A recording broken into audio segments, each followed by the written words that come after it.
the Old Bridge Township Planning Board has been provided in accordance with the Open Public Meetings Act at least 48 hours prior to the commencement of the meeting by one promptly posting in the municipal complex an announcement giving the time, date, location, and agenda of this meeting. Two, on such announcement to the Home Usage Tribune, and three, filing a copy of such announcement with the municipal clerk. Mr. Piscatty? Here. Mr. Lauer? Here. Mayor Henry? Here. Mr. Schmidt? Here. Mr. Lenning? Here. Mr. Murphy? Here. Mr. King? Here. Mr. Mollis? Here. Chairwoman Cannon? Here. Mr. Set? Here. Ms. Shapiro? Here. Ms. Strum? Mr. Hart? Here. Okay, I just want to announce that this meeting is being televised, but we're only going till 10 o'clock. I mean, the TV is only going to be on till 10 o'clock, right? Okay, so I'll announce that again before, just before 10. Okay, the first extension of time, 40-12P, Rousing Property Management LLC. I'm asking for third and final extension of time. Nicole, do you have anything, comments on that? Madam Chair, no, I don't. I don't have any comment. I'm sorry. Okay, Yeah, that's fine, Madam Chairwoman. And also, the municipal land use law does permit the planning board to extend time, so certainly it's well within the statutory jurisdiction of the board to do so. okay, so we need a resolution on that. I think we need to vote on, is this a resolution, or we have to vote on it first, and then we'll do the resolution? So we need a motion to approve. I'll move it. Okay, is there a second? I'll second. Okay, second by Mr. Lane. Roll call, please. Yes. Mr. Lauer? Yes. Mayor Henry? Yes. Mr. Schmidt? Yes. Mr. Lenning? Yes. Mr. Murphy? Yes. Mr. Pink? Yes.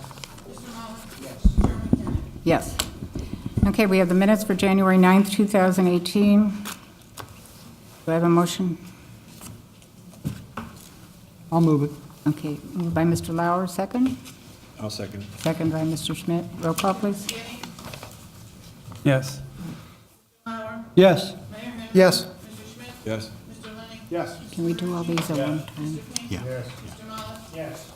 Chairwoman Cannon? Okay, we'll do the resolutions for attorney, chairperson, vice chairperson, secretary, vice secretary, consultant engineers, traffic consultants, consultant planner, and arborist. We'll do them all in one fell swoop. So, do I have a motion? I'll make a motion. Mayor Henry, seconded by Mr. Pink. Roll call, please. Yes. Mr. Lauer? Yes. Mayor Henry? Yes. Mr. Schmidt? Yes. Mr. Lenning? Yes. Mr. Marucci? Yes. Mr. Pink? Mr. Mollis? Yes. Chairwoman Cannon? Yes. Okay, application 10-17P, Foxborough Village, Renaissance Apartments. This is the resolution for preliminary and final major site plan with C variance. Yeah, Madam Chairman, I believe Ms. Carey did a resolution on this, so that can be voted on this evening. Okay, do I have a motion? I'll move it. Okay, moved by Mr. Schmidt, second. I'll second. Who was that? Mr. Law. Okay, roll call, please. Abstain. Mr. Lauer? Yes. Mayor Henry? Abstain. Mr. Schmidt? Yes. Mr. Lenning? Yes. Mr. Marucci? Yes. Mr. Pink? Abstain. Mr. Mollis? Yes. Chairman Cannon? Abstain, I wasn't present. Okay, continuance. This is application 01-18 PW, the reserve at Woodhaven Phase 7. We have one more resolution, Rosing Property Management. We just did that. Yeah, now we have to do the resolution Oh, before we do the continuance. Okay. okay. The Rousing Property Management, extension of time, 40-12P. I'll move it. Moved by Mr. Schmidt. Second? I'll second. Mr. Marucci. Yes. Mr. Lauer? Yes. Mayor Henry? Yes. Mr. Schmidt? Yes. Mr. Lenning? Yes. Mr. Marucci? Yes. Mr. Pink? Yes. Mr. Mollis? Yes. Chairman Cannon? Yes. Okay, then there's a continuance being requested by the Reserve at Woodhaven Phase 7. That's application 01-18 PW. They're asking to be continued to the March 6th meeting without further notice. Is there, we don't have to do a resolution on that, do No, you just, we? Okay, is there anyone here for that application? I don't even think it was on the agenda. Okay, so that will be heard on March 6th. without further notice. Without further notice. Okay, application 19-17P, Avalon Bay Communities Incorporated. Major site plan preliminary and final, residential and non-residential, and minor subdivision. Aye. Hello. Chairwoman? Barbara, I think Councilman Piscotty's going to. Me, Barbara. Oh. Hi. I have to recuse myself, okay, so. step And down. Mr. Piscotty is stepping down.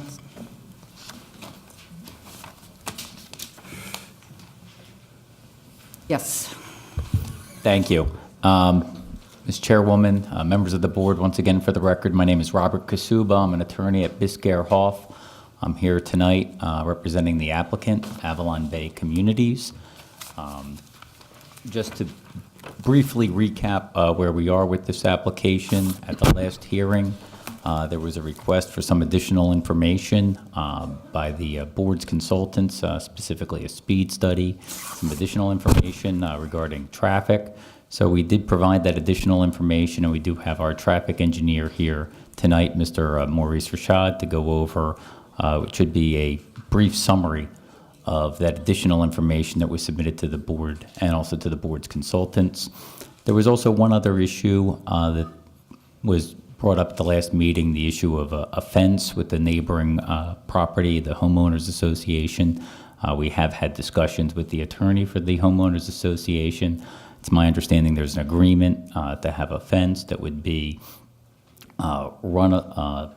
that would connect to the gate to be installed, that would be on both the north and south side. The total length of the fence would be approximately 600 feet. Obviously, the gate needs to be subject to the approval of whatever the fire official approves. I believe that's what we discussed when the issue at the gate came up early, and the gate's designed to prohibit vehicular access. This is the gate along Oakwoods Parkway that has been discussed numerous times throughout this hearing. So I did want to put that on the record, and obviously the attorney for the homeowners association is here so she can clarify any issues if there are any other issues. But it's my understanding that there's an agreement as to us and the homeowners association as to that fence.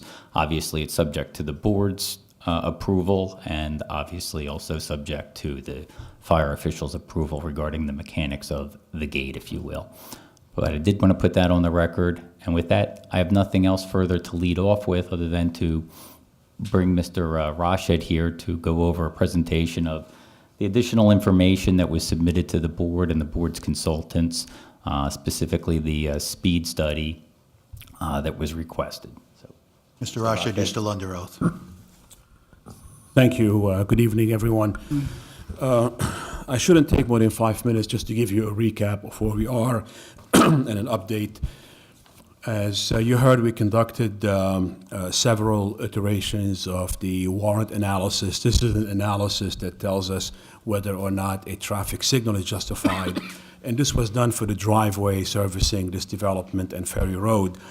And the iterations demonstrated that a traffic signal is not, is not warranted. Then we took a look at the intersection in terms of its design and its operation and safety, and we improved it beyond what we had done prior. We added a lane to the driveway itself. Now it has two exiting lanes, one to the right, one to the left. And as we testified to the last time, we are also adding a left-turn lane on Ferry Road for people coming onto the driveway to the hospital and to the development. So these are significant improvements. Then when we look at the safety of the intersection, that intersection I am totally satisfied that it will operate safely and efficiently, not only for the reasons I mentioned, but also based on the fact that the capacity analysis for that driveway shows a good level of service, based on the fact that when we went out recently and did the speed study, we also did what's called a gap analysis that counts how many gaps in traffic exist for people to be serviced and use the intersection. We found that the gaps were 407 in the morning and 351 in the PM peak. These are very high numbers. All we need is 34 in the morning and 26. So again, we need 34 and 26. We have 407 and 351. Normally in our industry, we look for the number of gaps to be about double or triple what we need. Here, they're approximately more than 10 times what we need, so there is plenty of gaps. The site distance, we looked at it scientifically. I looked at it. Everything is fine there. And also, I'd like to point the attention to the board to the fact that in September, the police issued a memo indicating that they have no issue with this application. As a matter of fact, when they're describing the traffic, and I'm quoting, they said, "It will not be too significant an impact." That's from the police department. And lastly, it should be also noted that we're using an existing driveway. We're not opening a new cut. That's a benefit. We took an existing driveway, we're improving it and using it. So that's about the safety of the intersection. Going back, just to wrap up the issue of the signal and move to another issue, I want to make 2 points. If a signal is installed, that would actually cause more delays. Today, nobody stops on Ferry. If a signal is installed, everybody on Ferry would stop. So the overall delay will increase. And being it's close to A18, there is no way you could coordinate these two signals. I explained that the last time. I don't want to reiterate all the technology behind it, but you cannot coordinate the signal with a signal on 18. And I only have one more point to make, and that's the issue of the fair share contribution. And there are 3, sub-points I'd like to make in that regard. First, in terms of land use law, according to NJSA 40:55-42, a contribution to the township for an off-track improvement may only be required by ordinance. And the township does have an ordinance, and we're okay with that, and we're willing to comply with the ordinance. The board's engineer did calculate what that would be, and I think the number was $85,000 based on a memo issued October 10, 2017. We're completely accepting such finding, and we're willing to make that contribution according to the law and according to the ordinance. But then, as you know, we went a different route, and we were exploring treating this application in a fashion similar to what the New Jersey DOT would require. Before I go a little bit into the mechanism, I'd like to state that if this was a DOT application, there would be no contribution. Let me repeat that, there would be no contribution. This application, based on the trip generation, does not rise to the level of requiring a contribution. At the DOT, there is something called an application with planning and without planning. This application doesn't rise to the level to warrant a planning study. So there would be no contribution. But let's put that aside and say that for some reason we are going through that process. Also, the DOT code says that if there is an ordinance and there is a TID, you can't do both. You can't do a TID and also get money for an off-site improvement in addition to the TID. So finally, one more point I'd like to make. We did receive the fair share calculations from your traffic engineer. We disagreed with it. If you remember, it did say that there would be a fair share contribution of 40 to 60%, depending on how you look at it. Our fair share contribution, we found it to be 6.6%. We did a detailed memo indicating how we came up with that number with all the supporting scientific calculations, and we did submit that memo. And lastly, I would say that The 6.6% sounds like a reasonable number. You don't have to be a traffic engineer to realize that for such a small development to pay 40 or 50% of a $1 million plus improvement, that doesn't sound right. It doesn't pass the smell test, so to speak. And with that, Madam Chair, that's all I had to say for tonight. Okay. Our response from our staff? Thank you. Deanna Drum for the record. We received Mazer's revised concept plan for Avalon Bay and Ferry Road. And one of the mitigations that they came up with was to have 2 exiting lanes versus the 1 originally. And there are going to be 2 11-foot lanes and then a 4-foot sidewalk up against the curb. From an engineering standpoint, I have some reservations about having 2 11-foot lanes between 2 curbs, especially when the intention of the landscaping in an island is eventually going to have trees. So, if you're traveling down a roadway that has trees, a lot of people kind of shy away from them when they eventually get mature. What I would prefer to see is really just have 1 lane, possibly on a wider side, 15, 16 feet wide. That gives the availability for, the school buses also to turn. If you have a school bus in that right turn, I'm not sure there's even enough swing for them to come out. And also, I think it gives a little bit more maneuverability for the sidewalk. And again, this is exclusive of anything to do with the signal or anything. I think it's just a better design. Just really have a 1 lane, probably a little wider, 15, 16 feet. I think that's something, through the plans that we can work with their consultant to kind of work out the final minor details regards to striping and things like that, if the board is so inclined. Regards to the signal warrants, Mr. Rashada is correct that they did come back with a speed study, which was one of our concerns last time.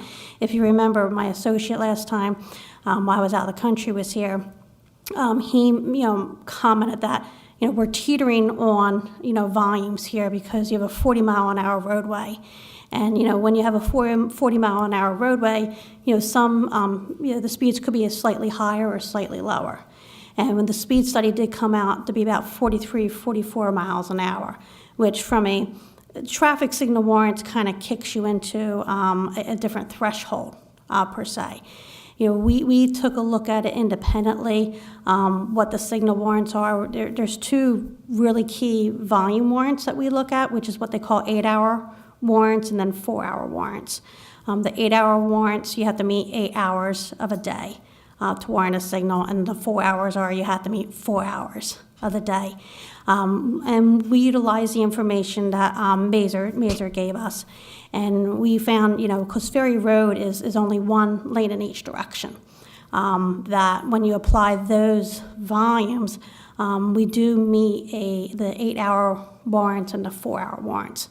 We looked at it from a 1 lane and even as a 2 lane, assuming there was 2 lanes. The 2 lanes, because you have 2 lanes, you have a little bit more higher threshold. And we still meet the 4-hour and the 8-hour just barely. So, there is volume there to warrant a signal. A signal has disadvantages and advantages that one has to weigh. The advantage is that you do have a controlled signal that people can come out. People from the hospital can also divert over to this access also to get out. It's also possibly provide a little bit more gaps, at least at the existing hospital driveways, because you are going to be stopping Ferry Road, particularly since you're heading towards Route 18. The disadvantages is that you will be stopping Ferry Road. But if it's designed right, maintained right, the only time it's going to be stopped is if there's somebody coming out of Avalon Way. The coordination, we're about 1,000 feet from Route 18, which is usually your bare minimum of separations from traffic signals that you want to have. You can have them at 750 feet, but coordination becomes a little bit more difficult. But again, we're 1,000 feet, which is typically your bare minimum. While we probably would have a difficult time coordinating the signals because you have a DOT signal at Route 18, and this one, of course, would be a municipal signal. There are ways that you could, try to make sure that when Ferry Road is stopped, it's kind of, I wouldn't say technically coordinated, but it's working with the signal phasing. The one concern you would have is when the southbound lefts are coming off of Ferry Road, they're platooned because they are given a green, so everybody's coming at one time. So the last thing you want to do is to stop that kind of movement on Ferry Road, because then you're going to have a little bit more queuing than, if it's turning red when it's, Route 18, north or south. So there's not as much traffic. So that's the what I want to call the advantages and disadvantages that one has to weigh as a board on whether or not a signal is appropriate at this location in regards to, from a design aspect. I mean, it can be designed, yes. There was,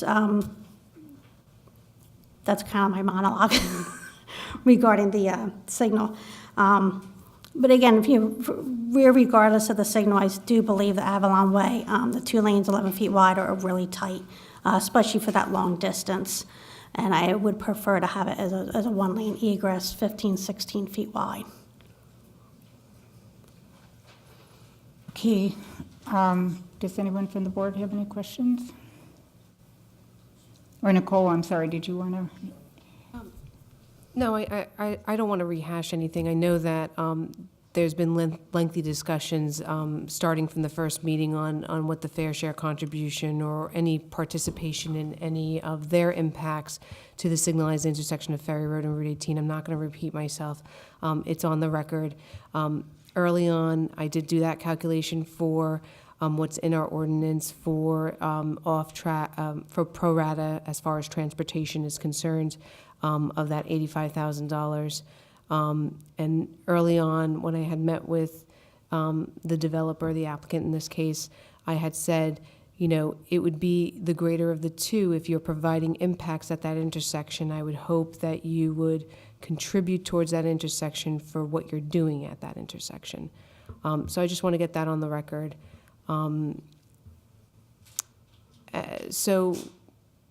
I guess what I was saying at the last meeting is I'm not really concerned about the concept at that intersection more than the contribution to get us there. And I think when we were looking at either the 40% plus minus or the 60% plus minus of both different concepts that were shown at the last meeting, we were coming up with something at a medium range of about $450,000 for that intersection improvement as far as contribution.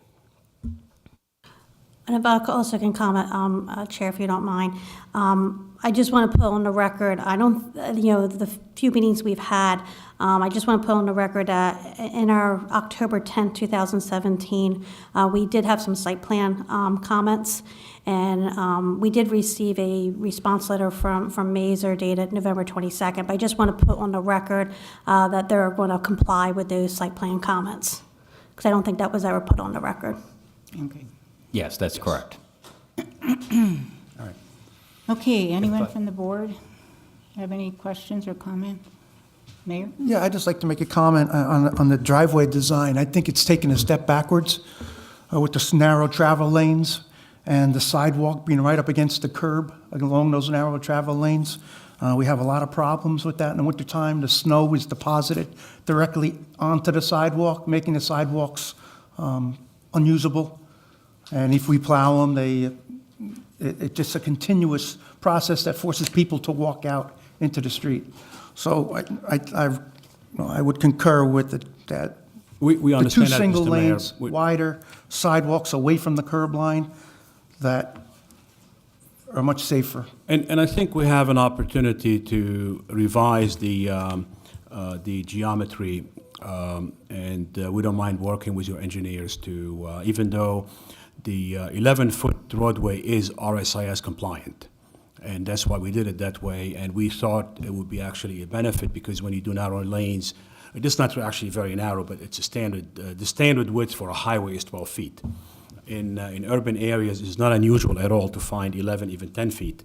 and it results in calming traffic down and slowing traffic down. But we have no objection in working with your professionals to maybe either widen the lanes and not use a median, or use a smaller median, or maybe have a one lane. So there is a variety of solutions we could adopt to come up with the best design possible. And I'll just, for the record, that the signalization, I think, has more positive impact than a negative impact at that location. On this one, I respectfully I disagree really with you. Mr. respectfully Mayor. disagree Totally. with you also. Yeah.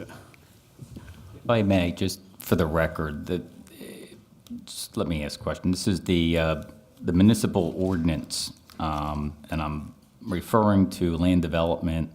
It's 250 Attachment 9, references its Appendix I. It's the schedule of required street dimensions for cul-de-sac, local roadways, and collector roads. It says for the row across number and width of traffic lanes, it says 2 at 11 feet. And that's where the 11-foot design was taken from. This is consistent with municipal ordinance, the 11 feet.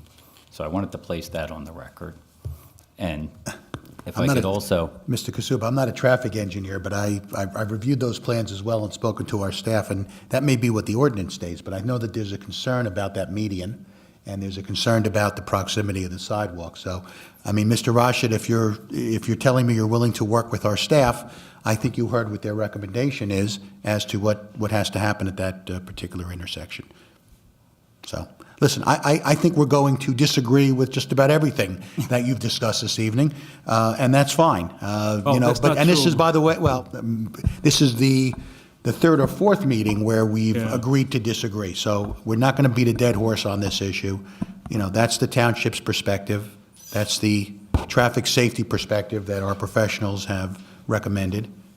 But for the I'm just record, putting Mr. through- Sachs, we did agree with a lot of recommendations, and we're going to comply with them. There's just a couple that we feel from an engineering perspective, they don't make sense, and we're disagreeing with them. Right, and those are the Yeah. ones that you mentioned in your 5-minute colloquy. Correct, yes. Okay, and those are the ones that we've now stated that we respectfully disagree. So, but that's fine. I just want to put on the record our consistency with the design of the 11 feet. And we can remove the median to make them wider, but it's the plan currently to have two lanes coming out, one a dedicated left turn lane, one a dedicated right turn lane, onto, as an egress onto Ferry Road. I just want to make that very clear.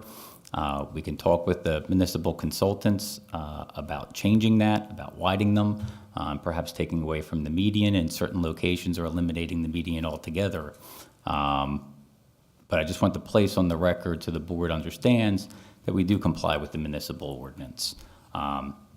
The only other thing that I wanted to ask Mr. Rashid about, if there's anything that he wanted to respond to on the traffic warrant and whether the numbers are met, and what's your understanding of the testimony of the traffic engineer of the board as to, you know, why is it that you're saying the warrants aren't met and she's saying the warrants are met? What's the difference in the analysis? Yeah, if we apply the MUTCD properly, the warrants are not met, plain and simple. I'm assuming that the way you could work the numbers to make the warrants be satisfied is by taking some of the MUTCD's recommendations and disregarding others. The one recommendation that would have to be taken is that the left turn on Ferry Road will not be counted as a lane, which is fine. The MUTC does say if you have a left turn lane and it doesn't carry a major amount of traffic, it may not be counted. You have the engineer has the choice of not counting it as a lane. Therefore, Ferry would be considered 2 lanes and not 3 lanes, or 1 lane per direction and not 2. And that puts you in a category where it's easier to meet the warrant. That's fine. But also the MUTCD says when you have right turns, the right turns are to be discounted. In other words, you don't use them to justify a signal because it is easy to make a right turn and you don't need a traffic signal to enter the traffic stream. You need it to go through and to make a left. In this case, the discount for the left turn is actually more relevant and more appropriate because this is a T intersection. It's only right and left. So if we're going to apply these recommendations, we also have to apply the fact that the right turns must be discounted and not used in the analysis. And if we do so, the signal will not be warranted. Did you want to comment on that? Yeah, I think really the disagreement, it really is whether or not you treat the left turn lane on Ferry Road as, quote, a travel lane. It's my opinion that you don't treat it as a travel lane. It doesn't really carry that much volume. And as a result, the need for the traffic signal lowers, the threshold goes lower. And I looked at it from a one-lane operation as well as a two-lane operation, because when you have a two-lane operation, it does give you a higher threshold that you have to meet on the side street. And so if I looked at a one-lane, if I looked at a two-lane, it does meet it. I do agree with Mr. Rashid that there is a disclaimer, I don't say disclaimer, but a suggestion, it's not necessarily you have to follow it, that when you have two lanes coming out, that you could discount a proportion of the right turns if there's available gaps. The concern that's where you have that engineering judgment. My concern is you have two 11-foot lanes, you have them side by side, you have sight distance issues with that regard. Forget signal warrants. I'm still very, two 11-foot lanes against two curbs with a sidewalk up against, I still think is not the desirable design. But even at two lanes coming out, it does meet it. If you discount the right turns, it does. I looked at it. The 4-hour volumes you meet approximately 3 hours of close to the 4. So you're getting closer to eventually needing it, even if you discount all the right turns. But you don't meet it, that's the bottom line. If we discount the right turns, which we should, we don't meet the warrants. So we're actually speaking the same language, and I'm not sure Actually, I it don't should think be. we're speaking the You're same spe- language. Still speaking. Yes. She's speaking now. Yes. So where I'm getting at is, even if you discount the right turns, you're getting very borderline on warranting a traffic signal. You're 1 hour away from warranting it. And an example is in one of their volumes is that you have to have approximately 60 vehicles. And again, I'm ballparking on this one. And, we have one that's 45 vehicles. You get 15 vehicles, and any day you can have a fluctuation. So, that again, you have to take into account if you look at it as a one lane, you warrant it. If you look at it as a two lane, you warrant it.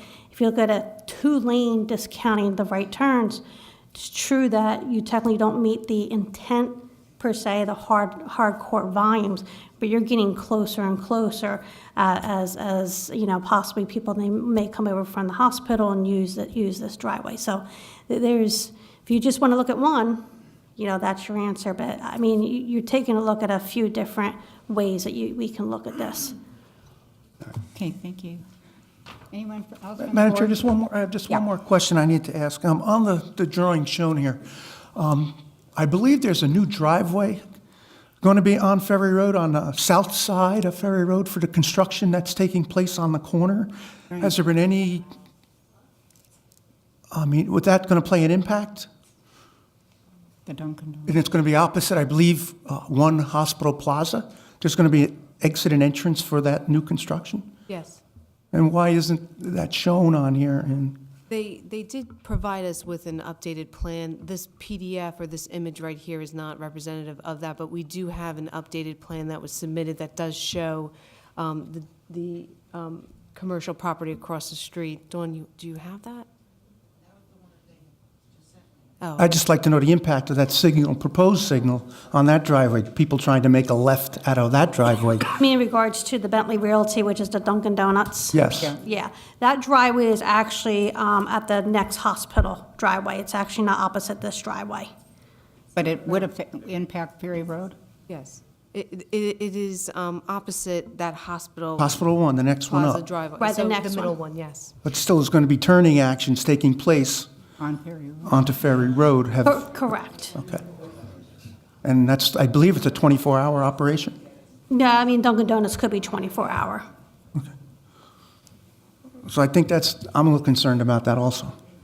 Well, I mean, that's not directly opposite the signal. I mean, if you have a signal here, when it does stop traffic on Ferry Road, which is primarily going to be during the day. At nighttime, you're not going to have a lot of traffic coming out of Avalon Way, so you're really not going to have a lot of cars stopped on Ferry Road. But if you mentioned, if those signals can be synchronized, when there's a red light for the people coming south on 18, you could have the red light on Ferry and allow those people to make safe access onto Ferry Road. Yeah, you want to have that as green on Ferry if you can.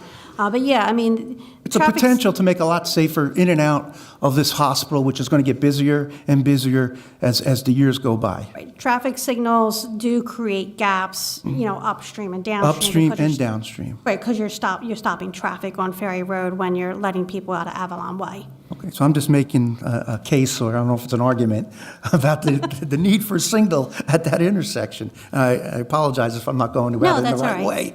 But Anybody else have any questions? I just would like to know one thing, which I asked before. So you're gonna have, get the right here, too. Yeah, is your microphone Microphone, on? can't hear you. 'Cause- Yeah, just talk. On Ferry Road, you're coming out of the development, and I understand the right turn. That's just waiting for cars coming, heading towards 18 basically, or to the hospital. And you can kind of wait there and find a way to get across. What about making the left turn? No light, no stop sign, no anything, and even a stop sign wouldn't make a difference. What happens for somebody trying to make a left with cars coming from 18, cars coming from Route 9? They're going to always have to be squeezing and rushing out, which, again, as I stated the last time, is a major safety problem. And I don't see how you're going to get by doing that without a light there. It may cause a little bit more traffic on Ferry Road because of the stop and go due to the light. But what is definitely going to do is probably cause less accidents, endanger the people on that road.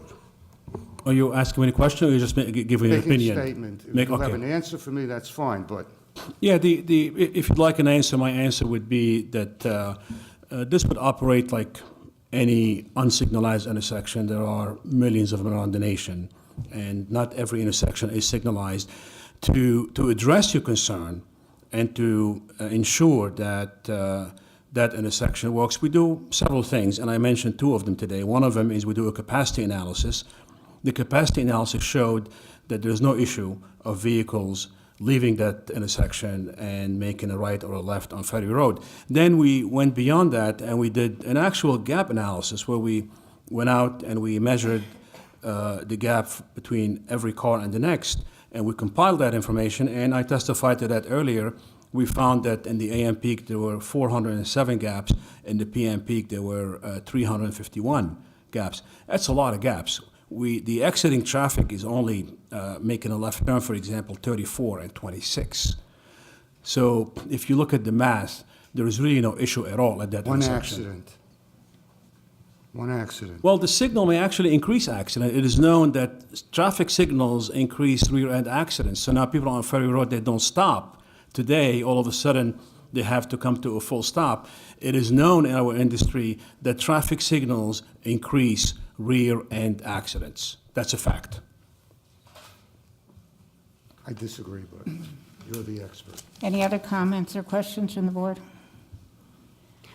As far as the traffic signal, if we're on the cusp, it could go either way, which it sounds, certainly to me would be in the best interest of the community to have a traffic signal, because it would help control the traffic. I mean, we have on like Route 34, which I know is a state highway or roadway, and there are several signals along that way, and it does help to control the traffic. It also allows for pedestrian crossing. And we have a lot of activity on that road, with the hospital and now this development, if this development comes in. And it is used as a throughway for people that don't even live in Old Bridge and who are just trying to get over to 18 with a shortcut. So I think if there is a way to slow things down and make it safer for people to exit and enter that area, That's what we should do for, in the best interest of our community. So, yes. If I can add two things. When Mazars did the traffic study, they looked at what they call a kind of a corridor-wide, peak hour, and that's fine. But when you look at the volumes just at Avalon Way, there's an increase in what I'm going to call an analysis, meaning that, when they looked at it, existing, there was only about 30 cars coming out, but the actual peak of Avalon Way, the existing one, it's about 55 cars coming out. So, we're playing with, he said, she said right now. Clearly he said, she said. But, if you just look at that peak hour in of itself, you go from a level service C to a level service E, which, is still level service E in urban areas, can be satisfactory, but you're starting to get, further increased in delay. Secondarily, in regards to the gap study, you need about 7 seconds to get out, to make a left out. That's, a ballpark. So, when we took a look at the gaps, every 7 seconds you can get a vehicle out. Considering that Avalon Way is going to be a relatively lower volume road, meaning that you're not going to have 2, 3, 4 cars stacked up that, you may have at another intersection locally. You generally will need 7 seconds for every car that comes up. So there's about 200 7-second gaps. And, if you look at the warrant analysis, the warrant projections, from a 12-hour, Mazars projected about 75 left turns in their warrant analysis. And I know we're throwing a lot of volumes out. I know originally there was 30 and then there's 75. If you look at their actual, projections they gave us, it was approximately 75 trips. You're about 200, again, you're starting to get in that cusp of, you're about half of the gaps that's there. Even what Mr. Maurice even said, even if, 75, you double, you get 150. If you get 200 gaps, you're starting to get up there. It's just another, threshold or another way you want to, from the board, consider, traffic flow along Ferry Road. Do you consider the type vehicle that's making the left turn when you consider the gap period? Like if it was an intersection servicing 18-wheelers, they would need more of a time to pull out. Yeah, they do, correct. And I'm just thinking of the school bus. A full-size school bus is a lot slower, is a lot more dangerous making a left-hand turn for the driver facing that situation. So they would need more time. Yeah, they and they're typically on need- schedule. There could be people behind them beeping. Correct. They typically need more time because they have a slower startup time. It takes them faster to, maneuver into the roadway. Okay, I just wanted to bring that. Thank you. Just want to clarify, Madam Chair, so the board doesn't think I'm giving you incorrect information. The numbers I give you are very accurate. The 34 and 26 are for the left turn movements, and I made clear to say that. What the numbers Deanna that is quoting to the board are lefts and right, which are of course higher. So I'll make sure that what I gave you is accurate and is from the study. Okay, if there's no one from the board that has any questions, well, May I? oh, yes, Just- sure. I'm sorry. I just want everybody to understand, our fire district has preemption systems on all the traffic lights. We add another traffic light, I'm going to need a preemption system because the trucks change the signal. Right. So, if we add another traffic light, it's going to be getting changed anyway, so that'll mess all his calculations up as we come by there quite a bit. But I just want on the record that the traffic lights in the whole fire district has preemption on it. So that would have to get added to that. Okay. You would enter that intersection all red, Tommy, and everybody stop when you... Whichever way the direction of the vehicle's moving, that's the only one that has the green light. Every other intersection is... Goes red. Is red. So that would help you out. Yeah. Okay, thank you. Okay, thank you. Okay, we'll open it up to the public. Before we do that, Oh, any further witnesses, Mr. Kasuba? Oh, yeah. Or- No, I think that this concludes our testimony. If there's questions and/or comments from the public, I don't know if the board's inclined to do it combined. I know frequently the questions tend to merge into comments and I vice just want to versa. confirm that you've rested, your case is completed. Yes, that's Okay. correct. And before, Madam Chairman, before you go to the public, I know there was a comment initially about an agreement you worked out with the association. fence. I know the association attorney is here. Maybe you can just state for the record what the settlement was, or the agreement that you have? I'm Yelena Perchik, an attorney for Oakwoods Park Homeowners Association, the objector in this matter. Mr. Kasuba did give a brief overview as to what we agreed, but we only agreed to this about an hour ago, so I just want to make it a little more specific as to what we agreed on, and if we can please get confirmation on the record from the applicant, that would be great. There were, So the applicant has agreed that the applicant will install, at the applicant's sole expense, an emergency access-only gate, which will be the width of Oakwood Parkway. They will also install at their own expense, a 6-foot fence as allowed by the planning board and the borough, shared, on the shared property line. And the fence would be a traditional vinyl-coated chain link fence. And the applicant would, of course, ensure that the fence would not be encroaching on the various environmental constraints, such as wetlands, buffers, riparian zones, etc. The emergency access gate and the fence conditions shall run with the land, and the applicant's contractors shall not use Oakwood Parkway during construction of the Avalon Bay complex. The emergency gate will be connected to the fence, and the designs will hopefully match the fence, and the gate will match. And I know that the planning board has raised a concern last time that if the emergency gate does not open up, then we need to have a door, manual door opening for the emergency personnel to be able to open the gate. So we're proposing a 3 to 4 foot wide door next to that gate. And we truly urge you to incorporate this as part of your approval, should this application be approved, as we truly don't want a previous association to be destroyed by the new association, but we just want to live all in peace and harmony and for all of this to work out.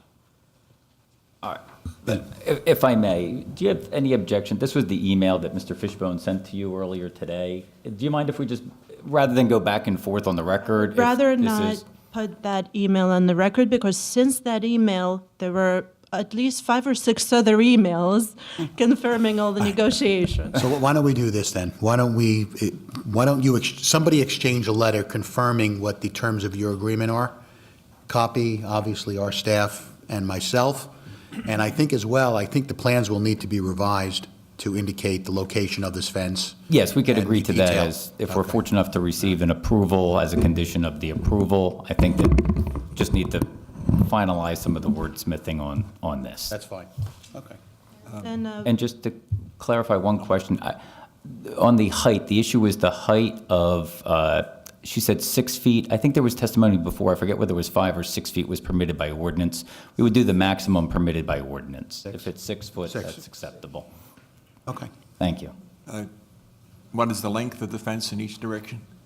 It's, the approximate total length is 600 feet. We can get the dimensions in each direction. And some of it will be to the left, obviously, of Oakwood Parkway, and some of it will be to the right, to separate the communities.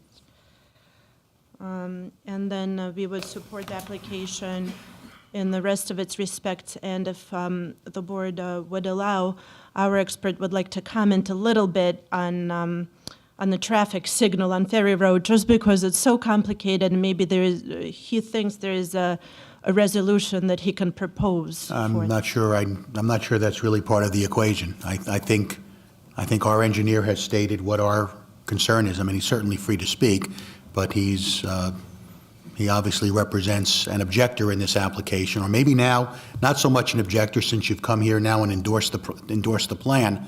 So I think you've now shifted from becoming an objector to now an advocate on behalf of the applicant. So bear that in mind. We will have to see. First, we have to see everything in writing, and then we'll see if All right, We're no but longer again, I'm objectors. commenting on your traffic engineer's ability to testify that at the outset of this meeting, you were here as an objector. Now that you're here and you've indicated your support for this project, then you stand in the same shoes as the applicant. So whatever testimony your traffic engineer may have, it would certainly be subsumed within Mr. Rashid's testimony, and certainly you've heard the position of the town's engineer. Okay, Thank you. very much. Okay, so they can comment on anything, right? Yeah. Okay, we're going to open up to the public, and you can comment regarding the testimony tonight or anything over the past few months. Yes, please state your name and address. Ray Zadlock, 45 Ferry Road. I came last month and I asked about the buffer that they propose on one side of the road and not on mine. I live right at that intersection, and I was just wondering if maybe since they're doing fencing for other locations, they could provide a 6-foot fence between my property and the new road that's proposed. Yes, I'm getting a nod from my client. We can revise the plans as a condition of approval if we're fortunate enough to receive it to add additional fencing. Obviously, the location of the fencing would have to be worked out. Thank you. I have no objection to the, Okay, thank you. Mr. Zadlock, what's your lot number? Your lot? It's, as I understand it, it's that right there, that it's to the right of the access drive, and we would be able to install it. All right, that's all right. Okay, thank you. Can I ask one question? Yes. This gentleman? Yeah. Yes. Last meeting, you had spoken about vinyl fence and chain link fence. Is there a preference that you have? vinyl, board on board, something So that's you want an private. actual privacy fence? You're not Privacy looking for fence, like a yes. chain link fence? Thank you. They agree to that? Acceptable. Thank you. Okay, anybody else? Yes, sir.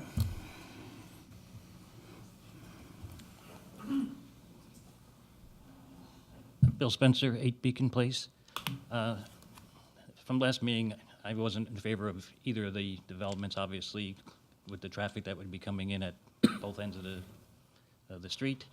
However, I'm not a fan of this coming in, but I actually have to agree with him on the traffic light. We come out of Schindler, the people come out from Foxborough. We don't have any problems getting across the streets, make left-hand turns or right-hand turns. Same kind of situation. What I'm more concerned about, now that you brought up about this other road driveway coming off of the Dunkin' Donuts, now you've got staggered driveways coming out.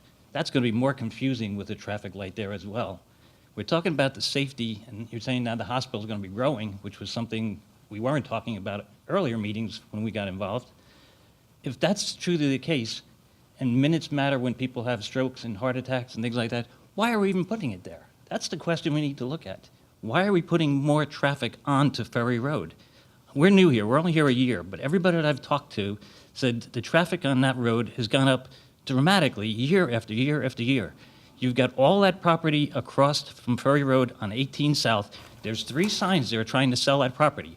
I don't know if it's residential or commercial, but you know it's going to dump traffic on Ferry Road. I mean, we got to look at not just putting these things, just sticking them in places around the township. Really look at where we are. We're concentrated very heavily in that area right now. You got the other one coming in now. You've got the other Foxborough across the street. They've been there for 30 years. Where we are in Rolling Meadows, that's in her 25 years. These are established developments that, you got to have some respect for the people that are living there and not just go and just pigeonhole these apartments all around. This is a big township. There's plenty of land. I mean, obviously, buying the land from the hospital is probably a great deal for them. It's convenient for them for utilities and so on. They can get some great advertising with being able to catch buses and things to New York. But this is not the place to do it. Ferry Road is the second worst road, from what I'm told, in the township, next to 516. We don't want that to be a 516. There's much traffic that goes down Ferry Road right now. You still get the impression you're in the country because it's tree-lined on both sides with the buffers between the 2 developments. We're talking about putting a left turn and widening that. That's right where it pinches coming off of 18. Because you come across 18 off the jug handle, it pinches from the 2 lanes to 1 lane. Now where are you getting the land that you're going to put this other left turn in, like we have by Schindler and so on further down? And, you know, if we put that light there, it's going to back up 18. If you go to 18, last night we sat on 18, the 2 feeder lanes to make a left-hand turn were filled, and it was all the way backing up into the fast lane. The same thing when you have coming off onto 9, off of 9 onto Ferry. People trying to make the cross over the 2 turning lanes to go straight to Trans Old Bridge. That backs up. Now you're backing up already to where the driveway is for Acme and Friendly's. So now you're going to have people going to the new development, trying to get onto Amboy, the people trying to get over. You're going to back up to the bus lanes, and we're going to have more accidents. We live here a year now. Our car insurance went up over $200 when I questioned it because we have no accidents, no tickets, and it's all because of the Route 9 corridor. So we got to start thinking about, you know, where can we really put this stuff, and not just try pigeonholing anything. So I'd have to ask, you know, really look at that. If the hospital is as important as we've been saying, and safety there, we should look at not approving this. Thank you. Okay, thank you.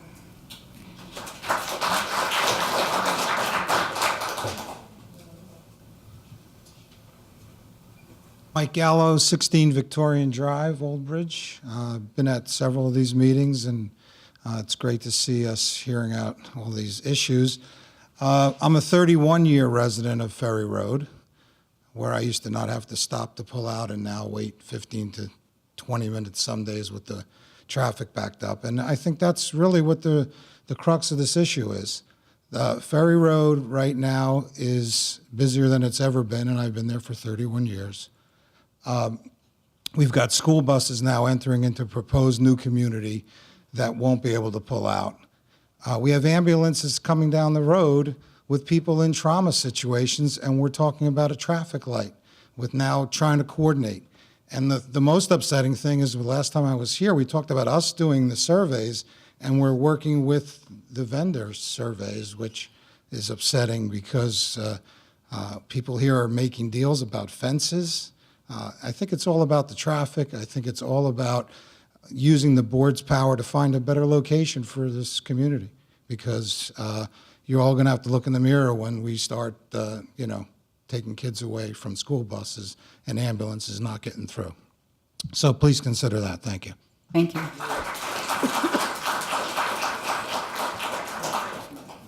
Yes.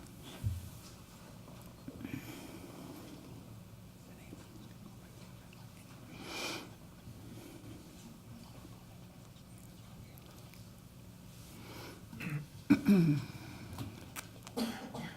thank you for listening to me. My name is Lauren Serzan, and I'm here because I'm deathly afraid of getting broadsided on Ferry Road. I have lived here since 1983. I live at 34 Victorian Drive. I have driven my husband in the morning and picked him up at night. There hasn't been a problem, but now it's so bad. It's scary, and I'm really afraid of getting broadsided. I live at 34 Victorian. I go up Kenfield. I have to make a left to get onto Ferry Road. I wait there, like Mr. Gallo says. I wait there and wait there, and I can imagine it's only going to get worse. I don't know if there's a better solution, but please take all of us in your thoughts about our safety. No one wants to see anyone get injured or killed. Thank you for your time. Thank you.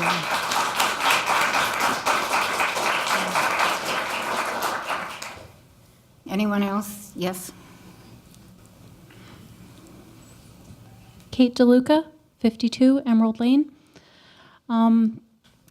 I had first started coming to these meetings, as many of you know, not really understanding the issue, and I've been fortunate enough in gaining more exposure to sort of understanding the situation that we're in. I know that this motion ahead of the board tonight is part of an affordable housing motion that the town has an obligation to meet, and that there are consequences should we not meet that obligation. With that being said, throughout the better part of 2017. Hearing everything that's gone into this, there have been solutions proposed, and some fairly elegant ones about how we could possibly make this work. Looking at the plans initially, I do feel one thing that struck me is the fact that it seems to be trying to fit a square peg into a round hole. Looking at the plans themselves, you have chunks that are cut out that are wetlands within the bounds of the development itself. I did have the opportunity to go look at other Avalon Bay communities because I wanted to know what could potentially be coming into our area.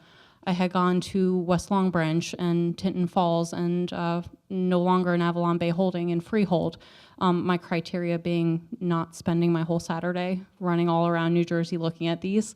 Something that struck me in those developments versus here were the fact that this development has that extra outreach of the townhouses. When Avalon Bay is talking about one ingress and egress working for the communities, all of those communities, and granted my sample size is small, just had the cluster of apartments and there was no further back kind of area. I don't know what the numbers were versus that, but I live in Foxborough Village. I know we have just shy of 300 townhomes, and for those 300 townhomes, we have 3 that I can think of off the top of my head, ways to get out of the development, and that's for 300 units.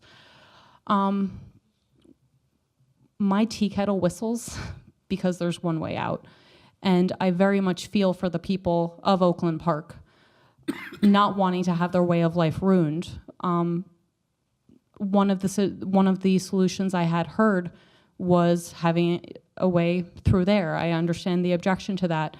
My point remains that having multiple ways out would ease it, not just for Ferry Road, but for all the surrounding people living off Ferry Road. I'm saddened to see that fences are the solution. Can Foxborough have a fence while we're giving out fences? It just seems to be something that's going to further fracture things. Privacy fences, are one thing, but if we're talking about disrupting ecosystems there, a fence is fracturing the ecosystem. That's going to disrupt it. With all that being said, I do thank the board for the due diligence that they've been given to this. I do appreciate that there were elegant solutions laid out. I thought that the ramp coming off onto 18 northbound was a fantastic idea. I do hope in the future something like that can be worked out.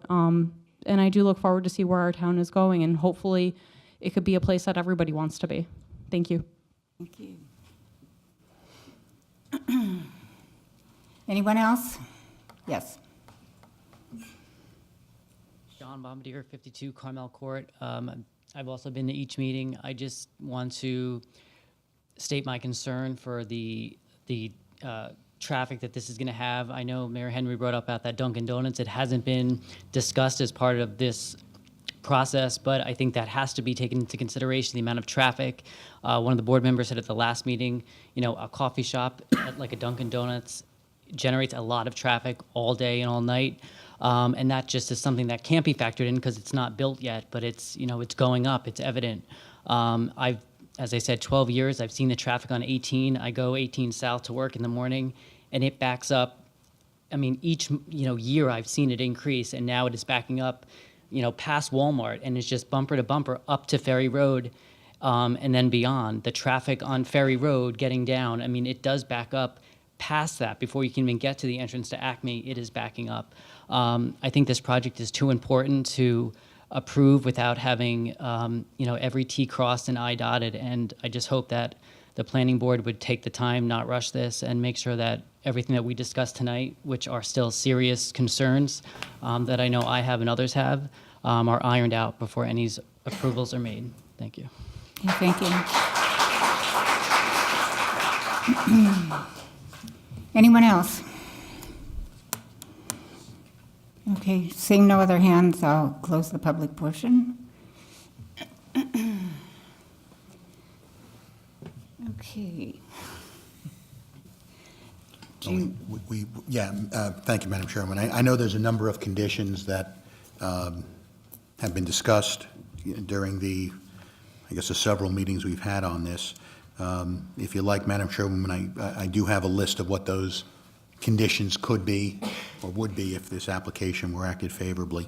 So, with your permission, let me just state them on the record. First of all, I think the applicant, well, actually, I guess the homeowners association, the applicant, and the municipality, and particularly our fire district, first condition is that a remote-controlled vertical pivot lift gate and operator for the emergency access gate, which should be black, with no siren, alarm access to be installed at the Oakwoods Parkway entrance. Secondly, that as provided by the emergency gate condition, Oakwood Parkway will be limited to emergency access only and will not be used as a primary or public through access. I also should note for the record that the applicant and the homeowners association at Oakwoods Development have agreed to a plan to install a fence of an approximate length of 600 feet. Of course, as I indicated previously, I'd like to see something in writing confirming that, and as well the plans to be revised with the detail showing that. All right, so that deals with Oakwood Parkway. As well, construction vehicles will not use Oakwood Parkway as an access point. I believe the applicants agreed to that.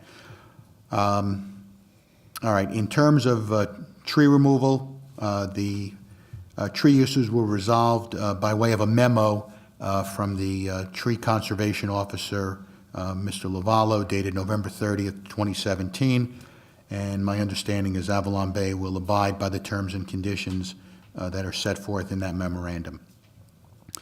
Let's go now to traffic, and I know that we agree to disagree. We've probably spent too much time agreeing to disagree, but the township's position is as follows with respect to traffic. First of all, the applicant agreed to construct a sidewalk along the entirety of Avalon Way on one side only, and that was, I believe, agreed at the January 9th, 2018 meeting. And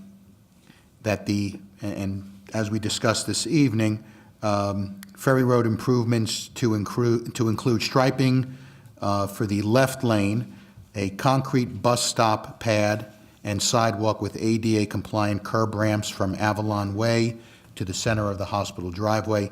That actually was discussed and agreed upon, I believe, on December 5th and also on January 9th at our last meeting. Last month as well, the developer also agreed to install a bus shelter at the intersection of Evergreen Court and Forest Lane to accommodate a minimum of 20 students. The next traffic condition would be the contribution for cost sharing of off-track road improvements at the intersection of Ferry Road and Route 18 will be set in the amount of $450,000, as stated by our township engineer and our traffic engineer this evening and also at prior meetings. And finally, the last traffic condition, which was again discussed this evening by our traffic engineer, design and construction of a traffic signal at the intersection of Ferry Road and Avalon Way. Lastly, I know there were a number of waivers, and Mr. Kasuba, you'll correct me if I'm wrong, but I know that there was a design waiver requested for location of refuse collection. The applicant was required to show 25 feet of existing site feature on the site plan, where they show approximately 10 feet. So they're also seeking a waiver for this off-site feature in the particular location because it is a section of the development where no development is proposed and where there are ecological features present. That would have been on Nicole Shapiro's memo of September 19, 2017, and it was comment 30. And the third waiver, I'm sorry, the next item would be a variance. There were a number of variances. Let me just run through them real quickly. First, maximum number of dwelling units per multifamily building is 36. The applicant is proposing 47, so that would be a bulk variance. And then finally, there are six separate bulk variances that were discussed, I believe, at the first meeting. And this would come into play if we treat the site with separate lots, with two separate lots rather than one lot. So let me just run through those variances real quickly. Nicole, correct me if I'm wrong on these.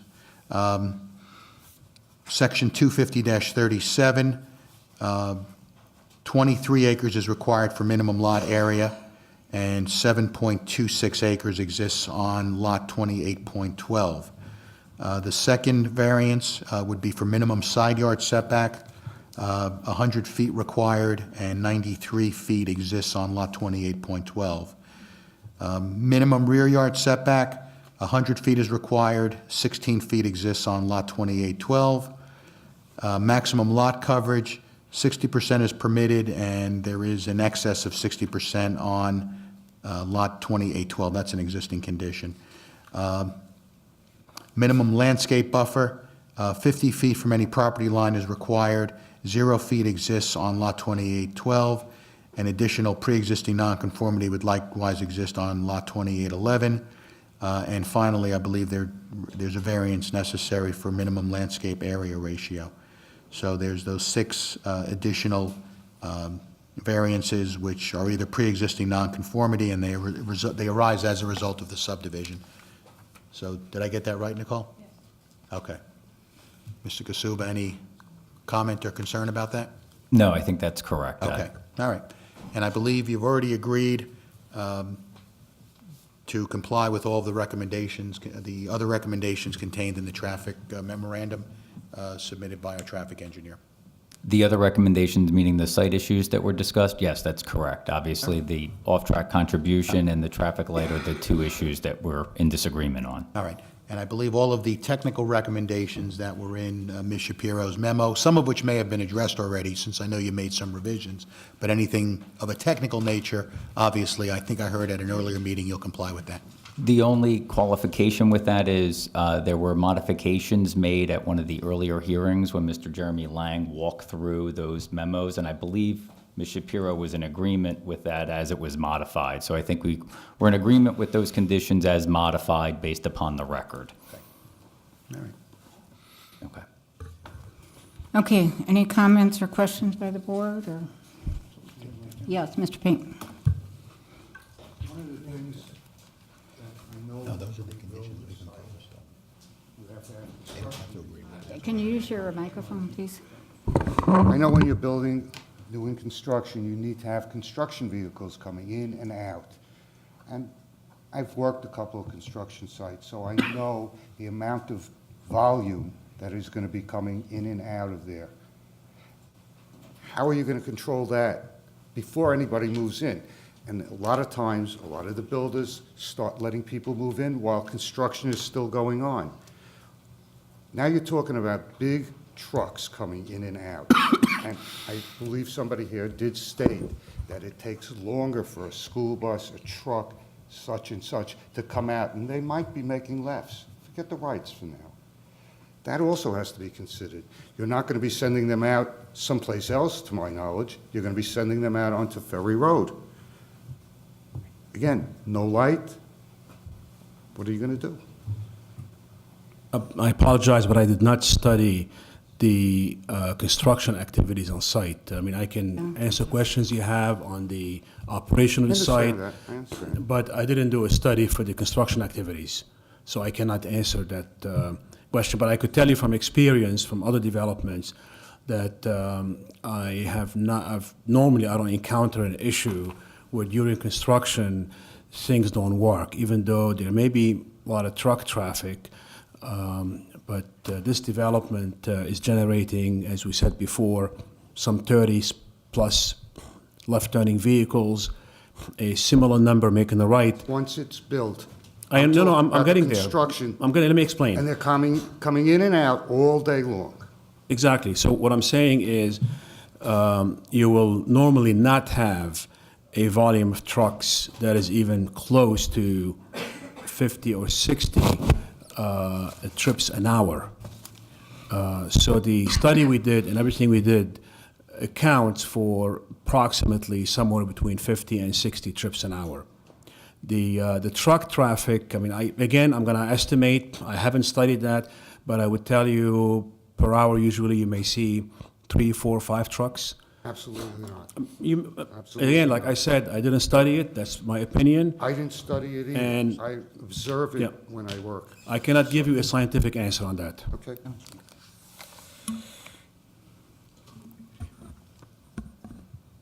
Any other comments from the board or questions? Okay, the attorney has a Yeah, couple more yeah, conditions. yeah. Madam Chairman, I just realized there's just 2 more conditions. One of them was the design of the Avalon Way and Ferry Road intersection to be 1 lane rather than 2 lanes, as we had the colloquy this evening about. So my understanding is that the applicant will work with our staff to accomplish that. Yeah, and then we I had a think- few other minor comments on the plan, but again, we can work through those issues. If I could, sorry, I don't mean to speak over you. I'm sorry. I'm sorry. I just want to be clear that I thought I was clear before, is that we want, it's Avalon Bay's intention that there's going to be 2 egress lanes, one for left turn, dedicated for left-hand turn, one dedicated for right-hand turn. I thought what we had agreed to was talking with the board's consultants about perhaps widening those lanes, reducing the median in that area. I thought I was clear about that issue. And I think just we were, wanna- yeah, but Mr. Zuber, I think we were clear as well that we want that to be 1 very wide lane. Is that correct? I mean, there's a little bit, we don't have a lot of room to maneuver here. So the question is what's the best optimum design? We do have a median that's 8 feet. Can you lessen it a little bit? We only have so much to fit everything in.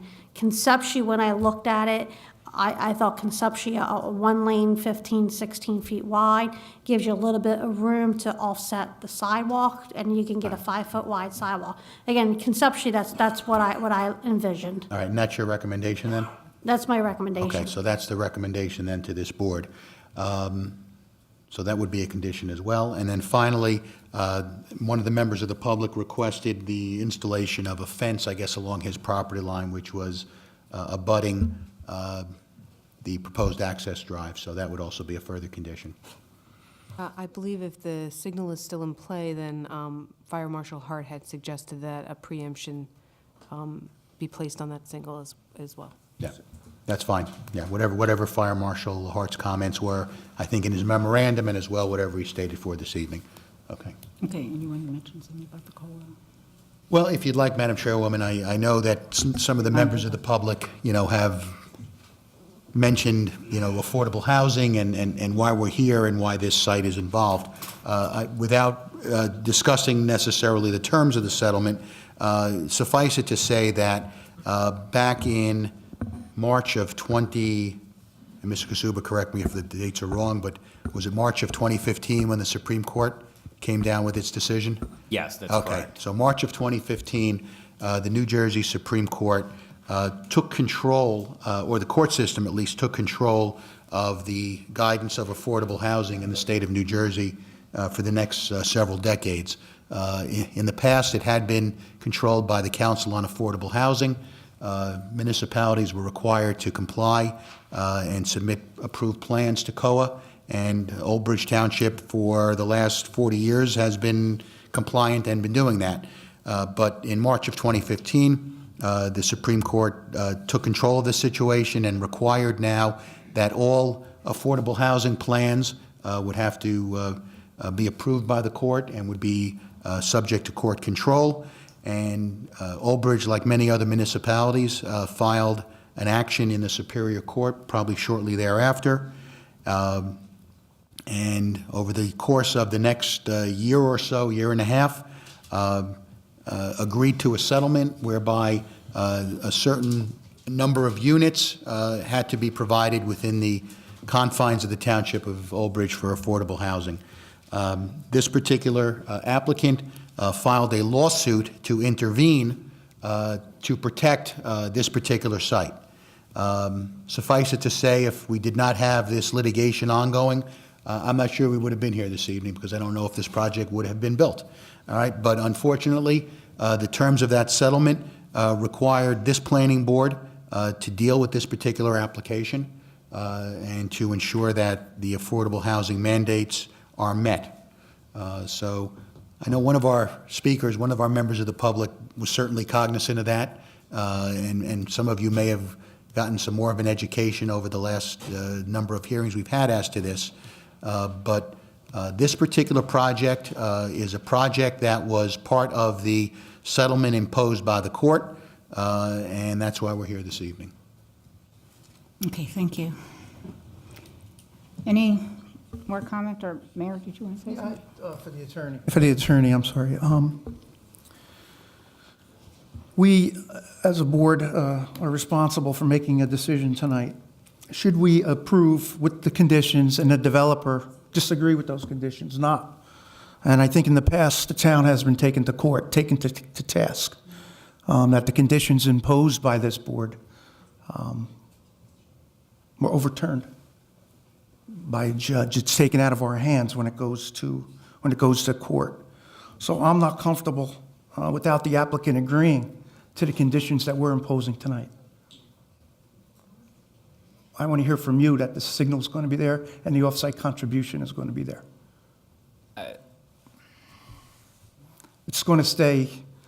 I think our testimony has been very clear and our presentation has been very clear.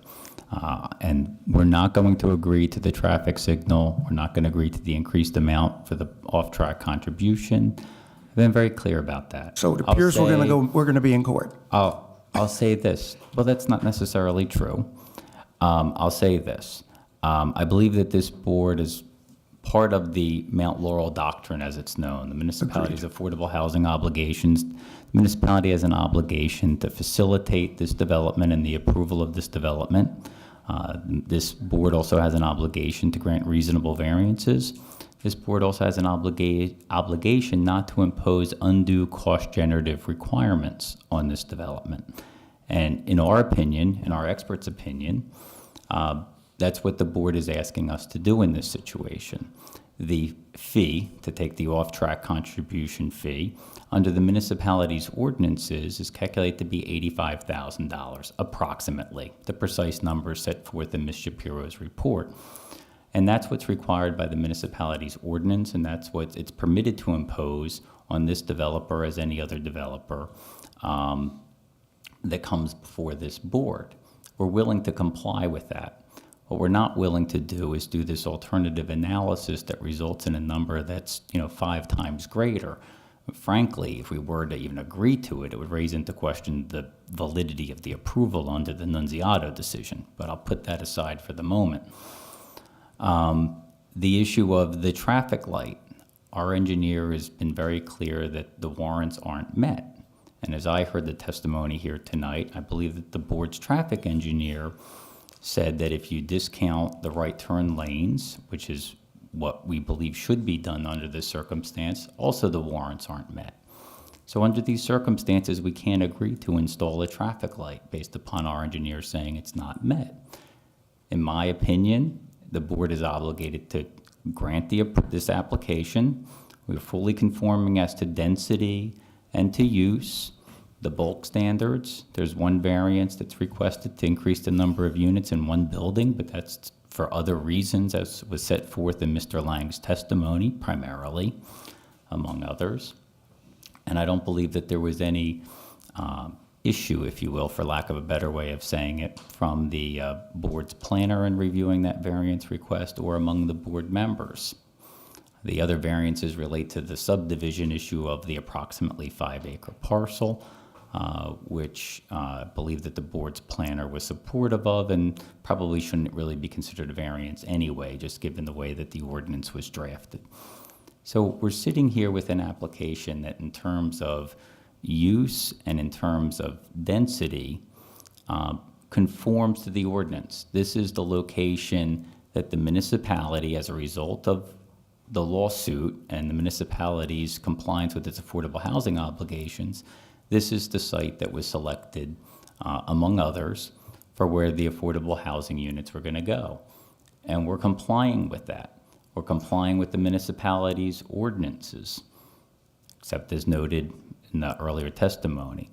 But we're not in a position to agree to what would amount to being, hundreds and hundreds of thousands of dollars of contributions and payments in excess of what the municipal ordinances require and based upon what the traffic warrant analysis requires. We're just not in a position to do that. Mayor, if I can respond. First of all, I know you asked the question, will the applicant agree to it? Obviously, the applicant will not agree to those conditions, and that's evident. Certainly, this board can grant an approval with the conditions as recommended by our professionals. And if we have to be in court on this issue, we'll be in court on this issue. I found it interesting that the term that Mr. Kasuba just used was the imposition of cost-generating expenses. I'm sure that's what the mindset of any developer is not to incur too many costs. That's the nature of the game. But by the same token, this particular board, our planning board, our zoning board, every planning board and every zoning board in every municipality in the state of New Jersey is charged with protecting and ensuring that the health, welfare, and most importantly, the safety of its citizens are paramount. And I don't believe that our professional staff has made any recommendation that's frivolous, that's merely a cost-generating expense, and I think they've all been made to protect the safety of the residents in this area. So that's really the charge of this board, and to not follow that would be almost a dereliction of your duty as a planning board to not make sure that safety is the primary consideration. So.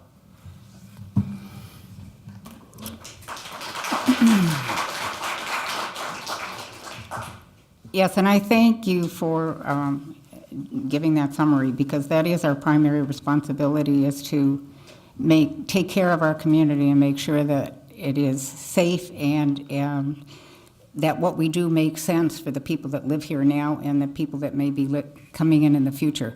And having been here since the original Mount Laurel decision 50-some years ago, where I can't remember if I was on the planning board at that point. But anyway, we sort of lived with this thing for a number of years with the affordable housing. And I think the conditions that that our staff is requesting or requiring are for the safety and welfare of all of our community. And we have traffic issues here, like you said, 516. We've had to live with 516. It's a county road. We tried for a number of years to get that improved and fixed, and we got nowhere. We even were going to contribute monies and whatever. And so that's why Ferry Road has a lot of the traffic now. And we want to make sure that Ferry Road can still function, because 516 is basically not functioning anymore. So anyway, we need to have take some action. So do we have a motion? Wait. No. The public portion is closed. It's not a question, just about an agreement you said that you'd like to see about the fence, if it's possible for that to become part of the resolution, not just what you put in the record. No, that's going to be part of that's going to be in the resolution, yes. Thank you so much. Yes, assuming it's acted favorably, yes. Okay. Okay. Do we have a motion? Madam Chair, in the best interest of the township, in the best interest of the residents, I've spoken to the attorneys. I would be in favor of approving this application with all the conditions, so that we keep control of this. If we deny this application, we are going to be in court and we're going to lose everything. We will have no control, and it will be approved. It will be approved when you're not in the room. So this gives us some leverage now. We can go to court. We will go to court. But if we deny this application, we are not in a good position, the township, and that puts you at risk. And some of the arguments made against approval are just not,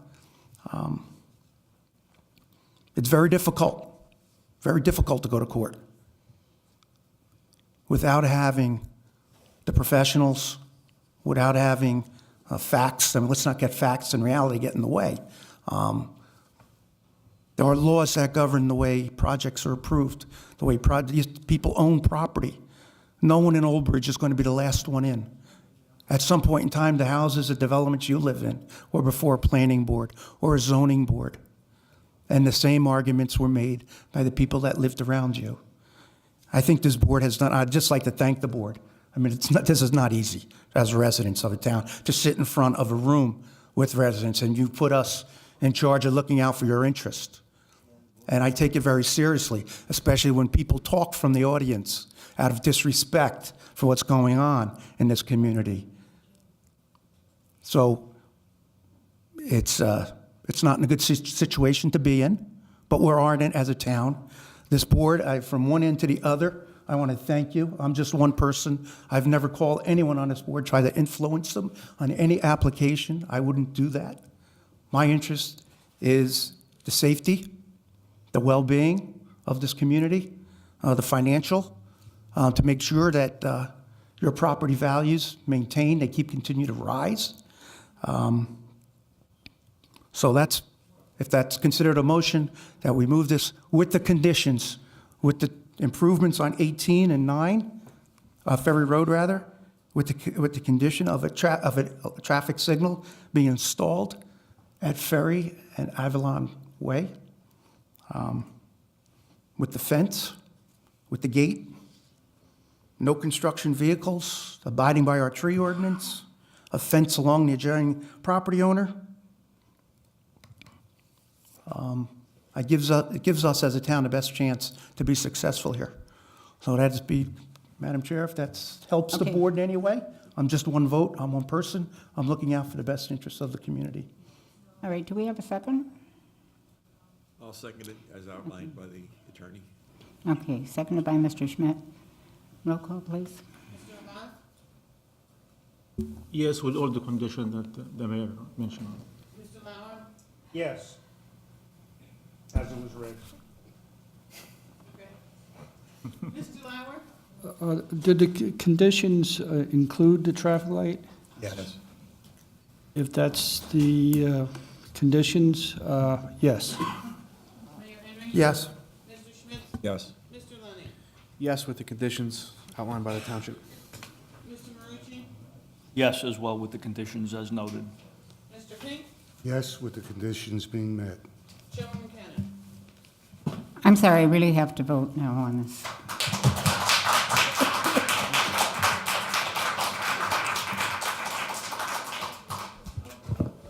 Mr. Kasuba, the application's been approved. Thank you very much for Thank your you all time. for coming. We appreciate your input. Owen, I think you should have that girl be on the planning board. That redhead? I don't know who she is, but she's really good. The one that got up and said about affordable housing and how she checked out Avalon Bay and stuff.